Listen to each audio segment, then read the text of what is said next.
starting the game, and then Ibrahimovic was the striker. This was Pedro, and this is the guy I forget the name.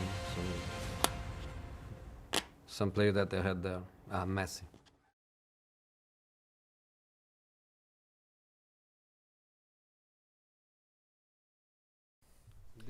C'est la demi-finale de la Champions League en 2010 dans le stade de San Siro, Inter Milan contre FC Barcelone.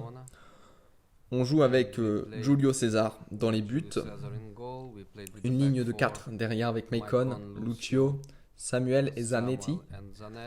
Et ensuite, pendant le match, on avait des positions très différentes suivant à la fois les mouvements du FC Barcelone, d'une part, mais aussi l'analyse de nos difficultés et surtout, le plus important, des possibilités que nous avions pour faire mal à l'adversaire. Ça, c'est un point très important.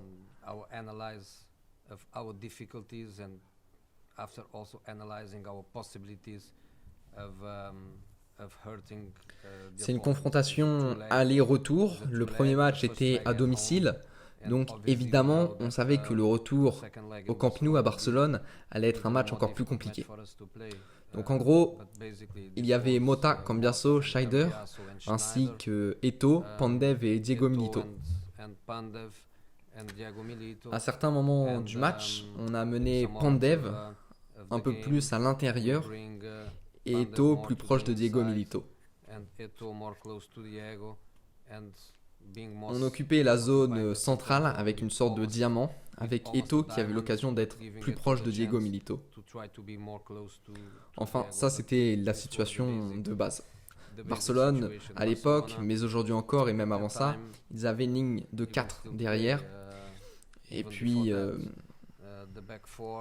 Busquets, Xavi, Keita, Iniesta n'avait pas commencé le match. Ibrahimovic était en pointe avec à gauche Pedro et un autre gars dont j'ai oublié le nom, Lionel Messi, c'est ça, c'était lui. On a commencé par l'analyser particulièrement lui, Lionel Messi, essayer de prévoir le déroulement du match et anticiper les problèmes.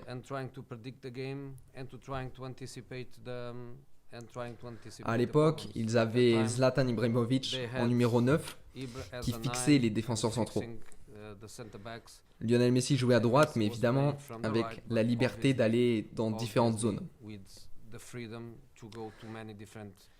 Dani Alves devait monter tout le temps pour essayer de créer cette situation.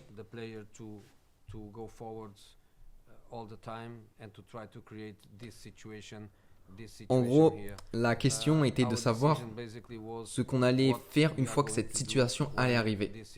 À savoir Messi qui bouge entre les lignes et Alves qui monte. Est-ce qu'on va mettre Zanetti sur Messi, qui va ensuite se faire aspirer hors de sa position, laissant le champ libre à Dani Alves et forçant Pandev à jouer quasiment comme un arrière gauche? Comment va-t-on aborder cette situation?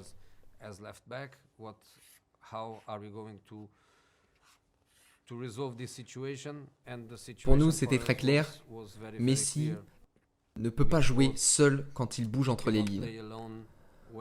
Donc, ce joueur-là, il doit contrôler totalement cette zone, en communiquant constamment avec l'arrière-gauche. En lui disant, par exemple, il y a un moment où ça devient ton joueur et je dois rester dans ma zone. Mais si à un moment ce joueur est aspiré hors de sa position et Messi bouge entre les lignes, l'autre doit décider d'y aller. Et après, il faut défendre sur Dani Alves.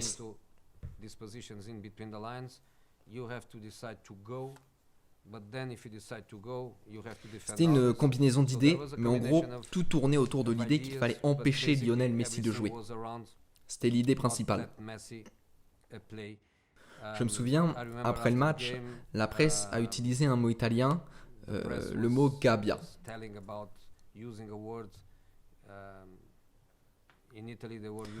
Je pense que la vraie traduction, ce serait plutôt quelque chose comme une prison pour Lionel Messi.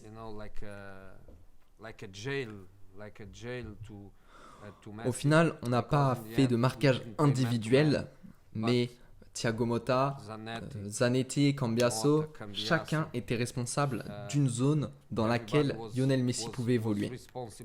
Même si des fois Messi essayait d'aller plus de ce côté-là, il se faisait suivre. Et ensuite, Schneider fermait. Donc notre approche défensive était basée sur ces problèmes de positionnement. Le seul problème de positionnement qu'on a eu, c'était qu'on devait rester très compact pour ne pas leur laisser trop d'espace. Évidemment, ils vont avoir la balle plus que nous. De nombreuses fois, ils ont fait tourner la balle sans être véritablement dangereux. Il fallait être fort mentalement pour gérer ça. Les laisser avoir le ballon sans les laisser se créer des occasions. La deuxième partie du plan, c'était comment leur faire mal. Parce que c'est le match aller, à domicile. On doit gagner et marquer beaucoup de buts.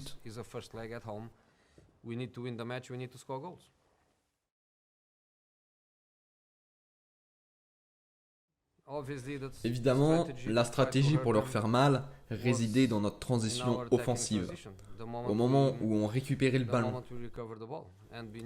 Bien entendu, on savait comment ils construisent, avec Dani Alves et Maxwell également, qui montent très excentrés pour donner beaucoup d'espace.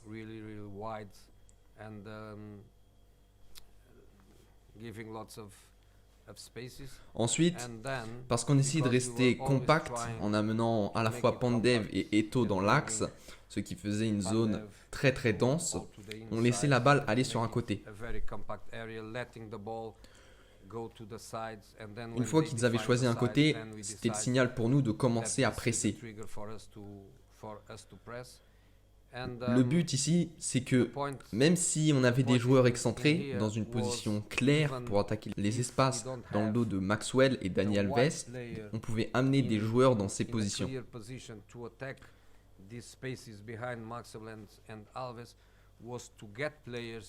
Depuis notre bloc compact, il ne fallait pas avoir peur d'attaquer ces espaces. On pouvait leur faire du mal.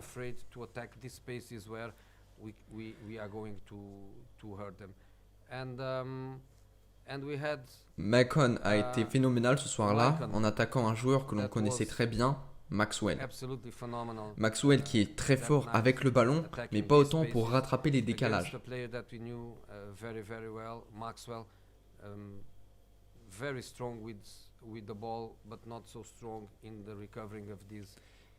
Évidemment, Dani Alves, avec la culture barcelonaise, l'ADN du FC Barcelone, devait toujours partir en profondeur et attaquer l'espace, que normalement l'adversaire leur laisse à cause de Messi qui revient dans l'axe. Ensuite, on devait attaquer les espaces laissés exposés par Piqué et Puyol.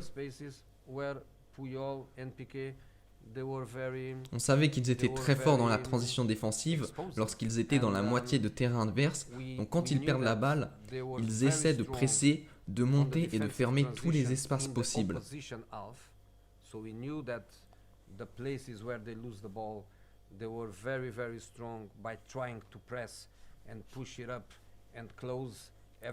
Mais on savait aussi que parce qu'ils n'avaient pas l'habitude de rencontrer ce genre de challenge régulièrement en Liga, ils n'étaient pas si bons pour gérer les espaces.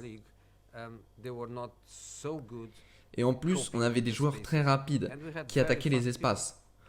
On avait des joueurs avec la bonne mentalité et le bon coaching dans le but d'arriver dans ces positions. Donc, fondamentalement, on passait d'un bloc défensif bas à une puissante transition offensive avec 3, 4, voire 5 joueurs. Et ça a marché. Je pense que ça a marché. C'est dur à dire puisque nous avions que 30% de possession de balle, mais on était plus près. On a eu plus d'occasions, enfin pas vraiment des occasions, mais des opportunités. Et après le 3-1, on était plus proche d'en mettre un quatrième plutôt que d'être mis en difficulté. On contrôlait totalement notre sujet.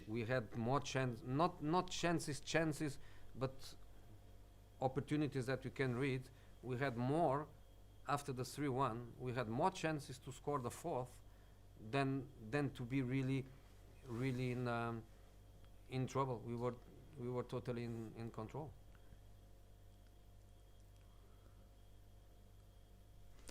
Le deuxième but, c'est exactement ce dont j'ai parlé tout à l'heure. Barcelone est très fort, très éduqué à, dès le moment où ils perdent la balle, essayer de presser et tuer la contre-attaque immédiatement. Là, c'est la zone où ils veulent toujours, tout le temps jouer. Nous, on était éduqués à attaquer les espaces dans leur dos. Donc, dans cette situation, on avait toujours beaucoup de joueurs préparés à attaquer l'espace derrière les latéraux. Qui devrait attaquer ces espaces? N'importe qui. Dans ce cas, le joueur qui a attaqué l'espace, c'était Diego Milito. Ensuite, quand la balle est arrivée à Milito, dans cette zone, c'est une question de qui va arriver en premier, nous ou eux. On était coachés avec la bonne mentalité, le bon effort et la bonne ambition pour faire arriver des joueurs ici.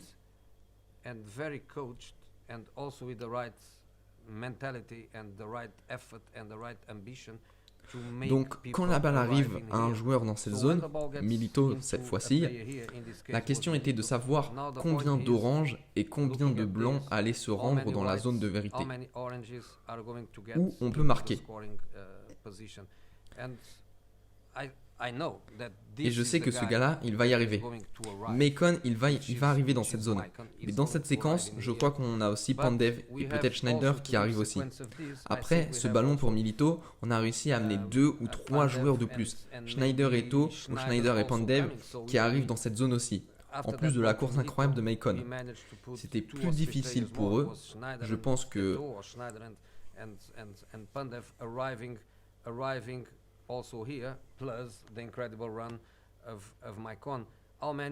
Je pense que Busquets et Keita n'ont pas pu gérer cette course et que Maxwell et Messi, ou Pedro dans cette position, n'ont pas cru que Macon pouvait arriver dans cette zone. Donc le deuxième et le troisième but sont similaires. On leur a fait mal dans la transition offensive.